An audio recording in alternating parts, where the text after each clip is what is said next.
इचलकरंजी महापालिकेनं अतिक्रमण विरोधी धडक मोहीम सुरू केली आहे। आता अतिक्रमण काढलेल्या फेरीवाल्यांनी महापालिकेकडे पर्यायी जागा मिळावी अशी मागणी केली आहे। अखेर महापौर उदय धातुंडे यांनी फेरीवाल्यांच्या प्रतिनिधींसोबत पाहणी करून पर्यायी जागेचं नियोजन करण्याचं आश्वासन दिलं। इचलकरंजी महापालिकेनं 21 एप्रिलपासून अतिक्रमण विरोधी मोहीम सुरू केली आहे। त्यामुळे अनेक रस्ते मोकळा श्वास घेऊ लागलेत।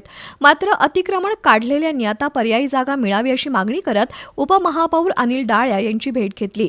अतिक्रमण निर्मूलन मोहिमेमुळे 4 दिवस व्यवसाय नाही, हातावरचं पोट असणाऱ्यांनी जगायचं कसं असा प्रश्न उपस्थित केला।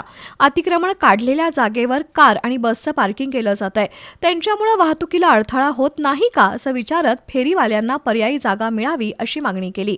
अखेर उपमहापौर अनिल डाळ्या यांनी फेरीवाला झोन निश्चित करून फेरीवाल्यांचं पुनर्वसन करण्यासाठी प्रयत्न करू असं सांगितलं। दरम्यान इचलकरंजीचे महापौर उदय धातुंडे मुंबईला गेले आहेत, त्यामुळे महापौर धातुंडे आणि फेरीवाला समितीच्या सदस्यांनी फोनवरून चर्चा केली। यावेळी महापौर धातुंडे यांनी सुद्धा पर्यायी जागेचं नियोजन करण्याचं आश्वासन दिलं।